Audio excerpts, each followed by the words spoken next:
My name is Matt Rudisell, and I've been a business owner for the past 24 years, helping others get what they want out of life. I help people and businesses grow with the help of one-on-one coaching, social media assistance, and planning that will get them to that next level. But instead of working with you myself, I developed this podcast to share with you what others are actually doing. These people are your neighbors, your friends, could also be you. But do you consider yourself an expert? Do you know someone who is? Have you ever wondered what it takes to become that person? Well, today, in this episode of the Experts Game podcast, our guest will share with you the struggles, hardships, and successes they've experienced on their way to becoming an expert in their field. You don't want to miss it, so grab your notebook and pen, and we'll get started in just a moment.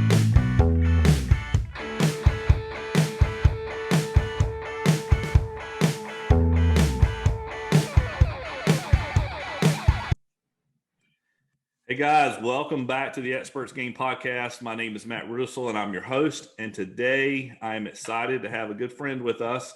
Her name is Andrea Hoyle, and Andrea has a business called Rise Like Rain.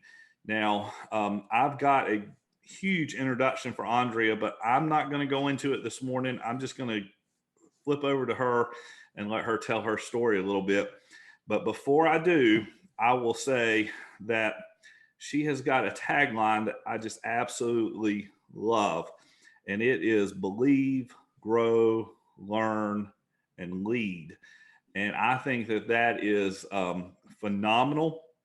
I know that every time I see Andrea, she's got a smile on her face, and she's just happy and fun and exciting. It's great to be around her. So I am excited to have her here as a guest today. Andrea, how are you doing? I'm doing great this morning. You're talking a lot about me, and I'm not sure. I'm not used to being a spotlight kind of person. So for those of you listening today, if my voice cracks or I start to stumble or you start to see a tear, that's just me. That's just the real Andrea coming out. So just know that ahead of time. I'm not a public speaker, but I do like to connect with people one-on-one. Yeah, and I think today that's just going to be what we do. We just connect. We're just going to have a nice little conversation. And I just want to learn a little bit about you and what you have started. Now, I know you have another business where you sell essential oils as well. So tell us a little bit about that and also about your life and yourself. Okay, so going on 5 years ago, we had twins. They're special needs, and we found ourselves about 3 months in making a decision on whether I went back to a public job in nursing, or if we were going to try to keep me home. So we made the decision then to try to keep me home with the twins. And I've been home with them ever since. When they were about 6 months old, we found ourselves, and I think many people, especially after 2020, find yourself in an unexpected situation, and you just have to make hard decisions. So again, 6 months in, we kind of had to make a decision. Was I going to stay at home? Was I going to go back? Was I going to pick up a part-time job at home? And so I picked up a network marketing job, and I really loved it. We flourished with it at home for about 3 years. And that was me selling essential oils from my house. And I loved it. I got to connect with people. And I just didn't feel like that was all I was meant to do. And at that time, we had gotten the diagnosis. Our son has a rare disease. He has Pitt-Hopkins syndrome. And I had a really hard, dark 6 months. Went through some counseling, and I just decided that I was meant to do something more. So we changed the tagline for our oil business, and it was More Than Oils. I didn't know what More Than Oils was going to be. And I think it was April 23rd of 2020. I had a phone call with Matt and I said, I want to build a website. I'm ready to do some more stuff. And I had a good conversation there, some good advice, and I started a blog. There was one blog entry for about a year, and I sat and I wrote on a Google Doc that I never shared with anybody. I did a lot of personal development, and September, October 2020, I decided I was just going to share my heart with the world, and I upgraded my website, started putting a lot more blog posts on there, and created a shop called the Special Clay Shop. I didn't grab it, but anyway, it's just mainly a heart and a leaf. We sell those as sympathy gifts for moms who've lost children. Maybe you've lost any kind of loss, really. But that's what Rise Like a Rain became, was taking something really dark, really painful, really hard, and turning it into something beautiful. So yeah, I remember that telephone call, and I mean, as some of you guys may or may not know, that's what I do on the other side, and I work with a lot of business owners, a lot of people, and I've actually worked with a few people in a similar scenario as Andrea, where their goal is more of a social entrepreneurship goal. There is a higher calling for what they are looking for.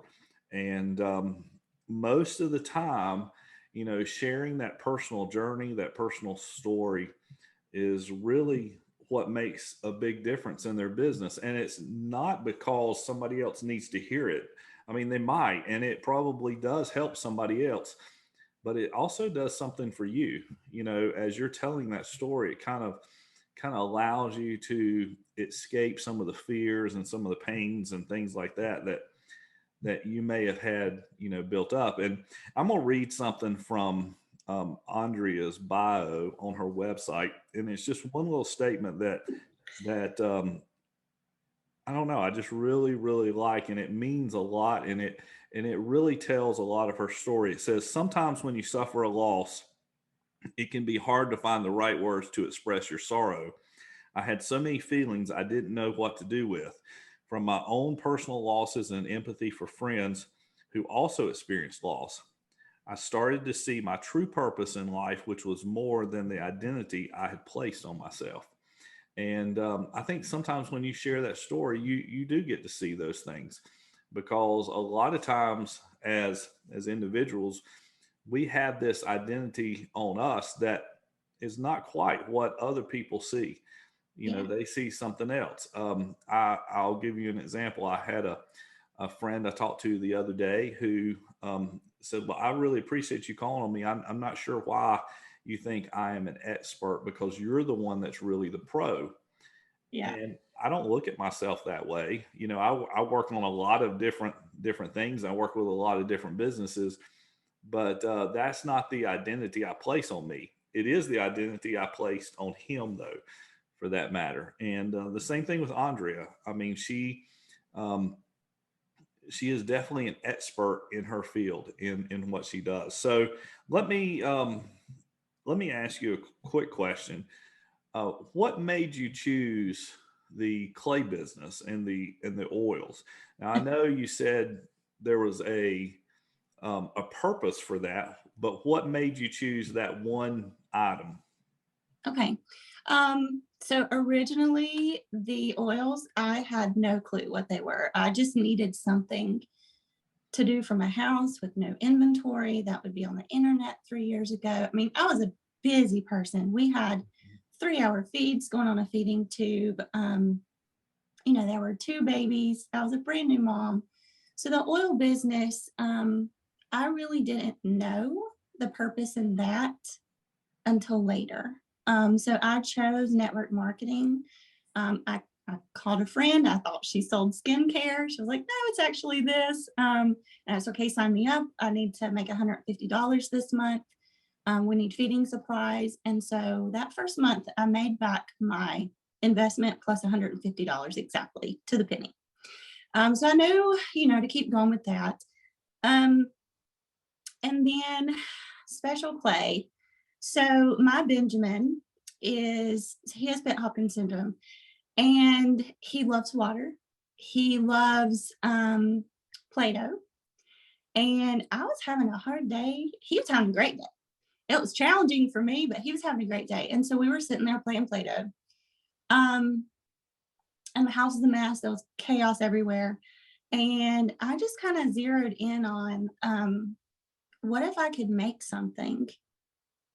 What if this chaos, what if this environment is my purpose? Like, what if this little scenario is what I'm supposed to do? What if I'm supposed to share my life, my story, my pain, my chaos, all of that stuff that you normally don't share? What if that impacts somebody else's life? And how do I use what I have in front of me?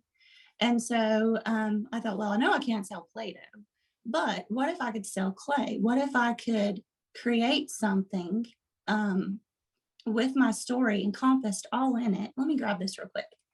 Just a second. And so I bought some clay. The first couple of times were not very beautiful, but after a little while of working with it, we came up with a heart. This is the heart. And it was along about Christmas time. We were pulling out Christmas ornaments. And for some reason, I saved a broken ornament. It was golden. It was a Christmas ball. And I don't know. I thought, well, I'm going to try to put a little sparkle into this heart.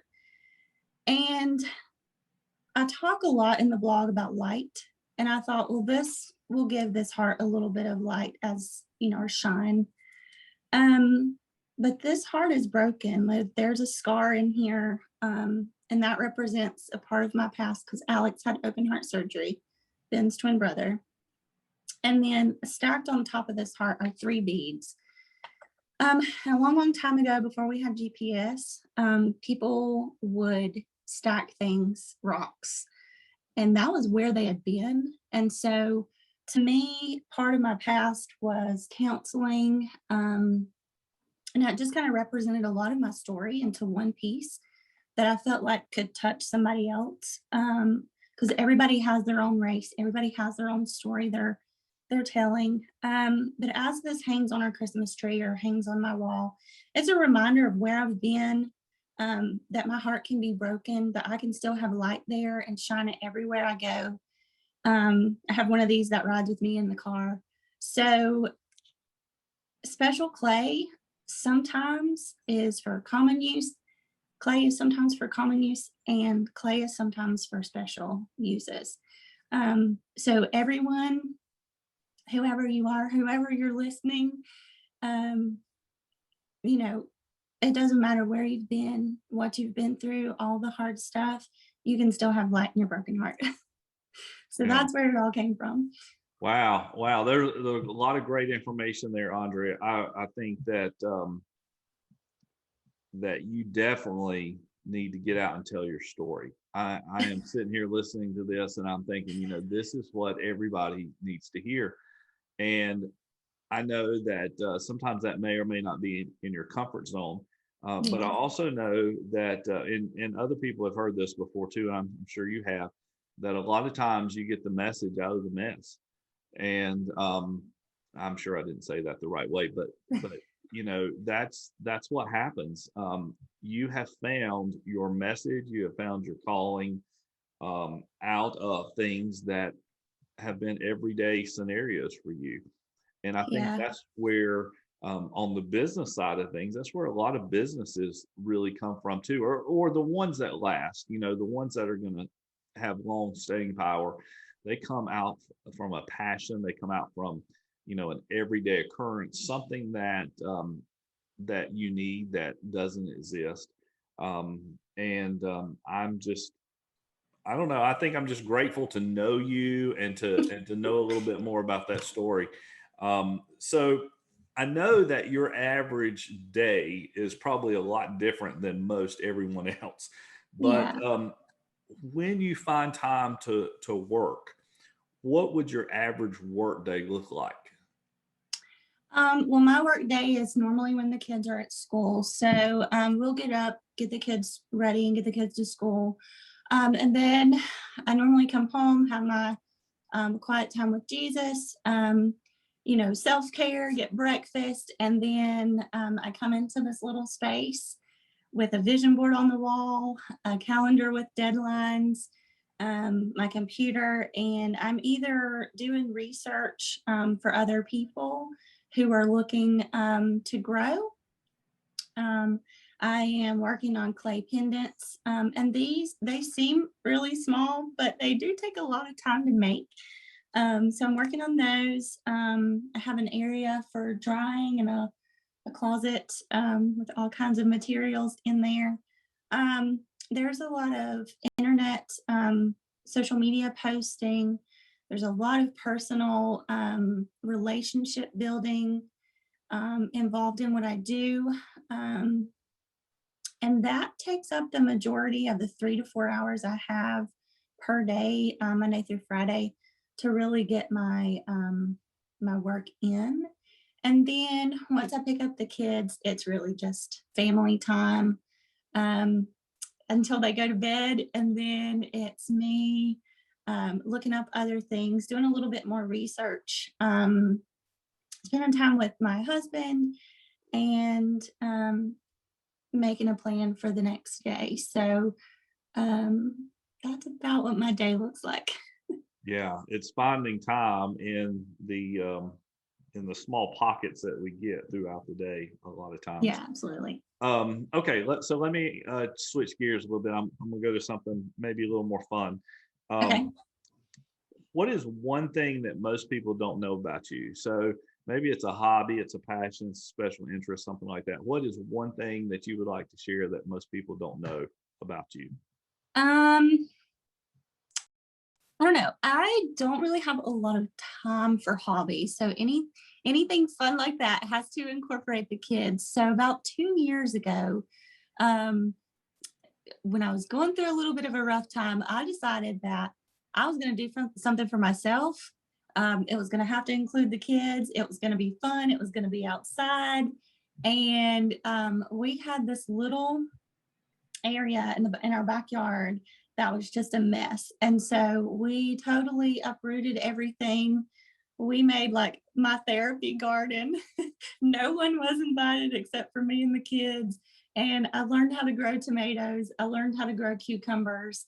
And it was just something that brought a lot of joy and that we could incorporate into fun for our kids. So um, our baby, he's the youngest, he loves to chop. So he learned to cut cucumbers.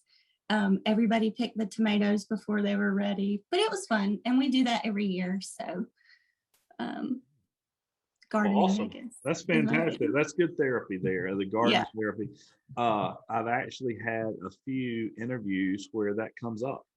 Yeah. The gardening is their special hobby or their special interest that a lot of people don't know about them. I think Yeah. that's ironic. That seems to be number one on the list right now.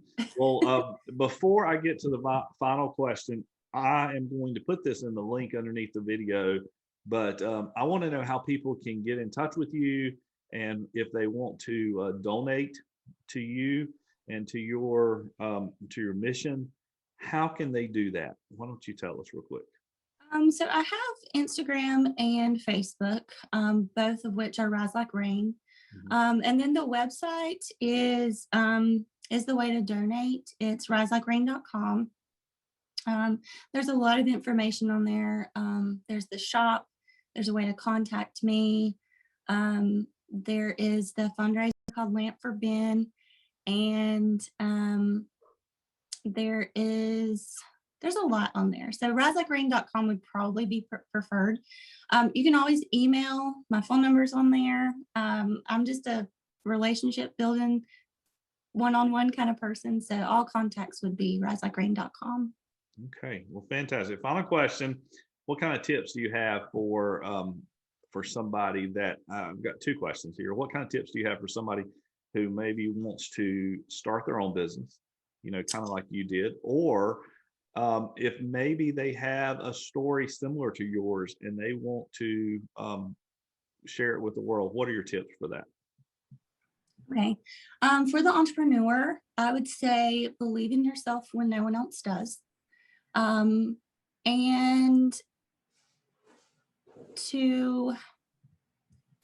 I want this to sound positive, but don't quit your day job until you're really ready. I was in a different situation where I didn't have that option, but I believe if I did have that option, I would have continued working until it was time to go in with both feet. And then to the person who has a story and they're not sure where to start sharing it, I would say, definitely start with your inner circle. So find 3 people that you can share yourself completely transparent with. If you don't have those 3 people, email me. We'll talk one-on-one. And then once you're comfortable and you know what your boundaries are on sharing your story, because that's really important. You want to share and be vulnerable, but also have a boundary of how much you're willing to share and with who. So find those first 3 and then go out a little bit farther, maybe 10 or 12 people, maybe share it with a church community, and then go a little bit larger. I caution people to just get online and share everything, because you may not know what you're really comfortable sharing until you start small. So I guess that would be my advice for that person. I think that is fantastic, and we have definitely enjoyed you being here this morning. I was having a conversation very similar to that about people that you spend time with and people that you have in your circle, and I think that is very, very important to not just entrepreneurial growth, but physical growth, spiritual growth, and so on. So, Andrea, we definitely appreciate you being here today. This has been great. I've learned a lot about you and a lot about your business and a lot about just personal growth as well and how important it is. So thanks again. Thank you for being here. And I will put those links below for everybody that hasn't subscribed to the Experts Game podcast. Please go ahead and do so. Click that subscribe button here on the YouTube link. And I will see you here pretty soon with another expert interview. Thank you guys so much for being here. And I hope you have a great, fantastic week.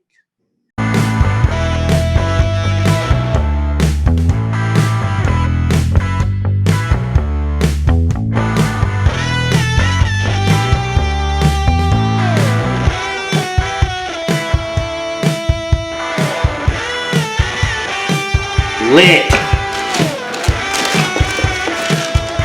I'm the producer. I love these.